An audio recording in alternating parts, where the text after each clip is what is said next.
Everyone, আসসালামু আলাইকুম। কেমন আছেন সবাই? আশা করি অনেক ভালো আছেন।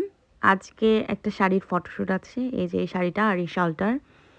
এই শাড়ি এবং শাল আপনারা কিন্তু আমার কাছে অর্ডার করে নিতে পারবেন। স্ক্রিনে দেওয়া নাম্বারে যোগাযোগ করে আপনারা যেকোনো শাল, শাড়ি, থ্রি পিস এবং বিয়ের গায়ে হলুদের শাড়ি সব রকম কালেকশন পেয়ে যাবেন। তো আজকে এই যে ফটোশ্যুট করার জন্য এই যে জমি বাড়ি দিয়ে পেরিয়ে সেই ওই যে পাহাড়ের ভিতরে যাব, ফটোশ্যুট করব। বেলা ডুবে যাচ্ছে, সানলাইট থাকতে থাকতেই যেতে হবে ফটোশ্যুটের জন্য। তো গত পরশুদিন আমি একটা ভিডিও পোস্ট করেছিলাম, শর্টস ভিডিও। সেখানে হচ্ছে আমি বলেছিলাম আমি ভয়েসের কাজ ছেড়ে দিব। ও মা মা মা, এরপরেই আপনাদের কমেন্ট পেতে পেতে আমার মানে নোটিফিকেশন আসতে আসতে আমার ফোন হ্যাং হয়ে যাচ্ছে বারবার। আচ্ছা, আপনারা আমাকে এত ভালোবাসেন কেন বলেন তো? হুম, আপনাদের জন্য কি আমি এই লাভ স্টোরি কন্টেন্ট ছেড়ে দিতে পারবো না? আমি সময় পাই না ভয়েস করার। আমার মেয়ে খুব ভেজাল করে, ওকে সময় দিতে পারি না। এরপর সংসারের কাজকর্ম কোনো কিছু মেনটেন করতে পারি না। এই যে শ্বশুরবাড়িতে আসছি, ঘুরে বেড়াচ্ছি ঠিক আছে, কিন্তু সংসারের কাজ শেষ করে তারপর তো ঘুরতে বের হতে হয়, তাই না? তো ভয়েস করার একদমই সময় পাই না। কত বছর আর আপনাদেরকে এভাবে গল্প শোনাবো বলেন তো? এভাবে কি হয়? একটা সব কিছুরই শেষ আছে। এবং হচ্ছে একজনই যে সেই জায়গায় চিরজীবন থাকবে এমন না। সরকার যেমন চেঞ্জ হয়, এই যে সরকার চেঞ্জ হচ্ছে, তাহলে তো আমার জায়গায় অন্য কেউ আসবে। একটা সময় যেমন শামীম ছিল, এখন কিন্তু নেই। আপনারা হিমুর ভয়েস আমার সাথে শুনতে শুনতে অভ্যস্ত হয়ে গেছেন, তেমনই আমিও থাকবো না। তো আমার জায়গায় আরও অন্য কারোর ভয়েস শুনতে শুনতে আপনাদের ঠিকই ভালো লাগবে। এটাই নিয়ম। সবাই এক জায়গায় চিরজীবন থাকে না, লিভ নিতে হয়। তো যাই হোক, আমি আপনাদের কিছু কমেন্ট আজকে পড়ব। প্রথমেই কমেন্ট পড়ি। নোভা, ও লিখেছে, যাও মন খারাপ করে দিলে, তুমি না ভয়েস দিলে, আমি আর গল্প শুনবো না। আল্লাহ রে আল্লাহ। এরপর আরও পড়ি। সুমাইয়া, হুম, না আপু এমন করো না, তোমার ভয়েস ছাড়া আমরা কেমনে থাকবো? তোমার ভয়েসে এমন কোনো দিন নেই যে গল্প শুনি না। হাজার ব্যস্ততা কাজের মধ্যে দিন শেষে তোমার ভয়েসে গল্প শুনি, মন ভালো করি। এমন করো না আপু, আমি 2020 থেকে প্রতিদিন তোমার গল্প শুনি, এটা একদম সত্যি কথা। এমন করো না আপু প্লিজ। আল্লাহ আল্লাহ, এরকম করলে আমি ভয়েস ছেড়ে দিব কি করে? তোমার ভয়েসে পদ্মজা শুনেছি, অসাধারণ, মন ছুঁয়ে যাওয়ার মতো গল্প। আপু তুমি চলে গেলে শ্রোতারা ভীষণ মিস করবে তোমাকে। হ্যাঁ জানি মিস করবে, কিন্তু সময় পরিস্থিতি মানুষের সেম থাকে না। সামান্তা, না আপু এমনটা করবেন না, আপনার ভয়েস ছাড়া অন্য কারোর ভয়েস ভালো লাগে না, আপনি গল্প দেওয়া বন্ধ করবেন না প্লিজ। তারপর লিখেছে তামান্না পারভিন, আমি তো আপনার ভয়েসে আচ্ছা আবার পড়তেছি কমেন্টটা। আমি তো আপনার ভয়েস বুড়ি হওয়া পর্যন্ত শুনতে চাই। আমি কলকাতায় থাকি আপু। আল্লাহ, বুড়ি হওয়া পর্যন্ত? অলরেডি বুড়ি হয়ে গেছি। হ্যাঁ, এই যে দেখেন ওজন বেড়ে গেছে, সেই সাথে বয়স বাড়ছে, আমি বাচ্চার মা হয়ে গেছি। আরও কত বুড়ি হব জানি না, একদম বুড়িকাল পর্যন্ত বাঁচবো কি না। আচ্ছা, সানজিদা, প্লিজ আপু এরকম মজা কইরা মন খারাপ আসে, তাহলে আর গল্পও শুনবো না।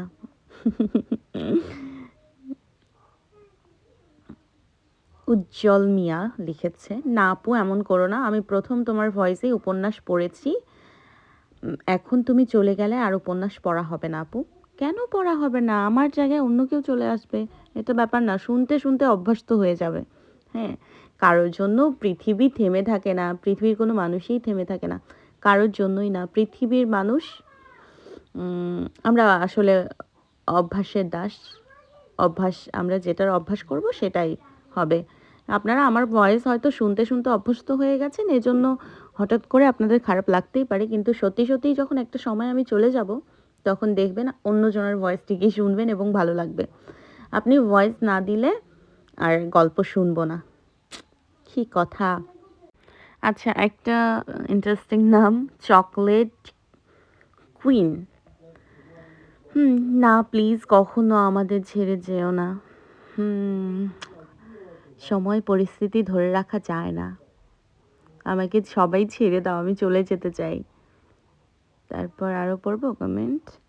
ওসমান, কেন আপু? আমি মেয়ে হয়েও আপনার কণ্ঠের উপর বারবার প্রেমে পড়ে যাই। কণ্ঠটা মাশাআল্লাহ। জানি না আমার কণ্ঠ সুন্দর কি না, তবে এতটুকু বলতে পারি আমার আর গল্পের মধ্যে ঢুকে যেতে ভালো লাগে।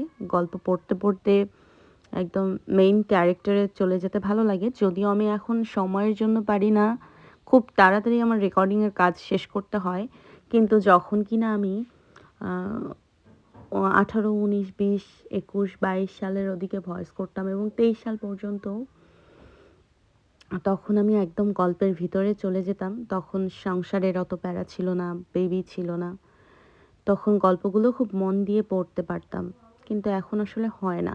সুহানা আক্তার বলেছে, তুমি উপন্যাস জগৎ থেকে চলে গেলে অনেকের মন ভেঙে যাবে। আমি অনেক ডিপ্রেশনে ছিলাম। আপনার আশিক ভাইয়ার উপন্যাস পড়ে এই সব মন খারাপ থেকে উঠে গেছি। অনেক ভালো আছি আপনার গল্প শুনে।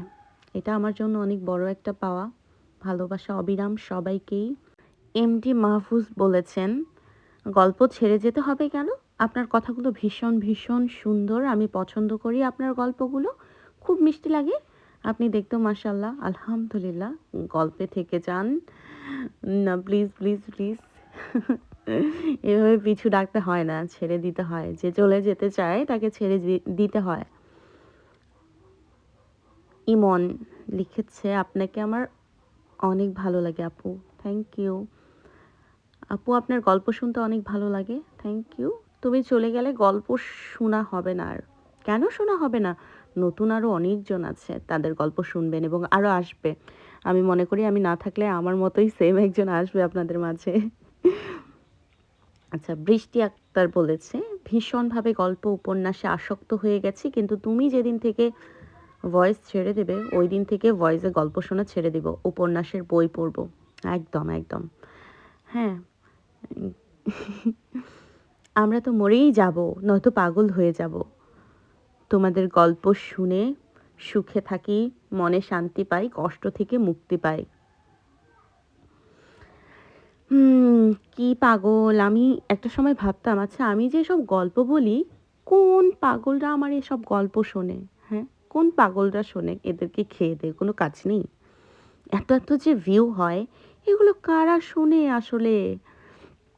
কিন্তু সত্যিই আমি কখনো ভাবিনি যে এই লাভ স্টোরি কনটেন্ট থেকে মানুষ আমাকে এতটা চিনবে এবং এতটা ভালোবাসবে। ওই যে গতকাল থেকে আমি পোস্টটা করেছি। গতকাল থেকে বললাম না আমার ফোন হ্যাং হয়ে যাচ্ছে, এত পরিমাণে কমেন্ট আসছে আমার ফেসবুক আইডিতে, পেজে এবং এই যে ইউটিউবে। হ্যাঁ, প্রচুর, প্রচুর।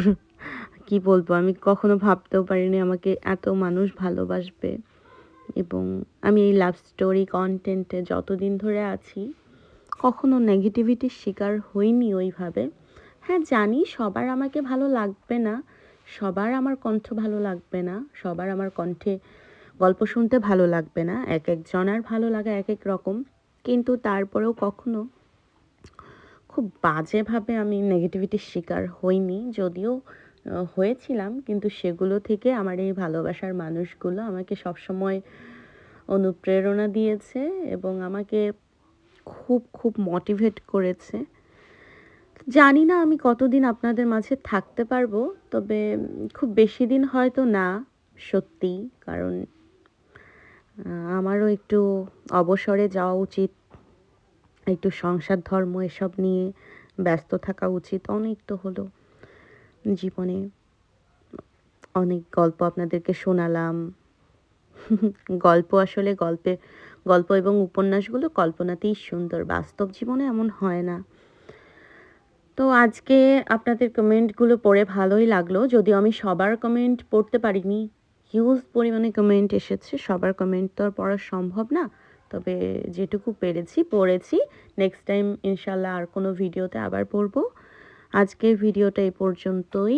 একটা ফটোশ্যুটে এসেছিলাম, তো সেখানে এসে এই ভিডিও ফুটেজগুলো নেওয়া ছিল, তাই ভাবলাম আপনাদের কমেন্টগুলো পড়ি এই ভিডিওটাতে এবং আপনাদের সাথে কথা বলি। আপনাদের সাথে কথা বলতে আমার ভালো লাগে। শুধু আপনারাই যে আমার কণ্ঠে গল্প শুনে ডিপ্রেশন মুক্ত হন তা না, আমি নিজেও গল্পে ভয়েস করে ডিপ্রেশন মুক্ত হতাম এক সময়, কিন্তু এখন সেটাও আর পারি না। কারণ এখনকার ডিপ্রেশন এবং বিষণ্ণতাটা আমার মায়ের জন্য হয়, আর এই অভাবটা না কোনো কিছু দিয়েই পূরণ করা যায় না। ভালো থাকবেন সবাই। সবাইকে মন থেকে অনেক ভালোবাসা।